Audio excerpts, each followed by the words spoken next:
BJP BRS రెండు ఒకటే. ఇక్కడేమో కేసీఆర్ రాస్తారు, యాక్షన్ ఏమో బీజేపీ వాళ్ళు ఉంటుంది. ఇప్పటివరకు తెలంగాణలో 10 సంవత్సరాల్లో చాలా కుంభకోణాలు జరిగినాయి, కాలేజీలతో సహా అనేక విషయాలు. ఒక్క దాంట్లో కూడా ఈడీ ఎంటర్ కాలేదు, కేంద్ర ప్రభుత్వం రాష్ట్ర బీజేపీ నేతలు కూడా ఆసక్తి చూపించడం లేదని అడిగేది. సిబిఐ ఎంటర్ కామని చెప్పి అడుగుతున్నాం. అది we are demanding very firmly. CBI రెండింటిలో కూడా ఫోన్ ట్యాపింగ్లో కాలేజీని ఇన్వెస్టిగేట్ చేయాలని అడుగుతున్నాం. మీరు అన్నది కూడా వాళ్ళు వీళ్ళు కలిసినారండి, ఈ స్క్రిప్ట్ రాస్తున్నారని చెప్పేది. ఆ స్క్రిప్ట్ రాసిన వాళ్ళకి నేను అవార్డు ఇస్తాను బెస్ట్ స్టోరీ రైటర్ కింద. ఇది only story writing, it is not reality. మీ కేంద్ర మంత్రి గారే బీఆర్ఎస్ నాయకులందరినీ కాపాడుతున్నాడని స్వయంగా ముఖ్యమంత్రి గారే చెప్తున్నాడు. వాళ్ళు చెప్తారండి, వాళ్ళు ఏంటని చెప్తారు. వాళ్ళకి ఏంది మిస్లీడ్ చేయడానికి people. The Congress habit, Congress all life. Congress is mother of misleading people. Congress can do anything which is in their favor, but వాళ్ళ పబ్లిక్ ఫేవర్ ఎప్పుడు చూడలేదు. మేము చెప్తా ఉన్నాం ఈరోజు కాంగ్రెస్ పార్టీ బీఆర్ఎస్ పార్టీ ఇద్దరు ఒకటి కాకపోతే స్టాలిన్ పిలిస్తే ఎందుకు పోయారు, ఎందుకు వీళ్ళిద్దరూ కలిసి మాట్లాడుతూ ఉన్నారు, ఎందుకు ఈరోజు భారతీయ జనతా పార్టీ అంటే భయము, ఈరోజు అన్ని చాలా విషయాల్లో వాళ్ళిద్దరు స్టాండ్ ఒకటే ఉన్నది.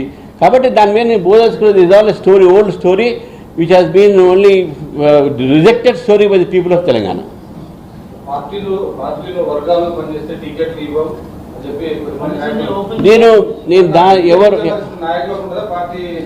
ఎవరు ఏం మాట్లాడారో అన్నీ కూడా మేము ప్రచార కథనాల వల్ల మేము పార్టీ దాన్ని కాగ్నిజెన్స్ తీసుకోదు.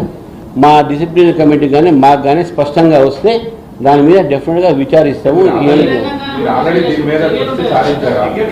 డెఫినెట్గా పార్టీ ప్రెసిడెంట్గా ఏ చిన్న సమస్య అయినా సరే, ఏ చిన్న వివాదమైనా సరే దాని మీద దృష్టి సాధిస్తాం. ఆ దృష్టి సాధించి మేము ఏ విధంగా దాన్ని సాల్వ్ చేయాలని ఆలోచిస్తాం, కానీ అది పెద్ద కావాలని చూడము.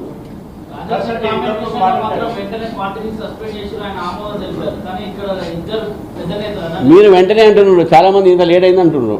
చెప్పండి.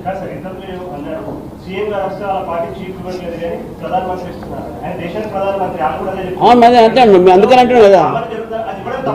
వాళ్ళ పార్టీ లీడర్ ఎందుకు ఇవ్వట్లేదు, మా మీద ఎందుకు అంటున్నారు.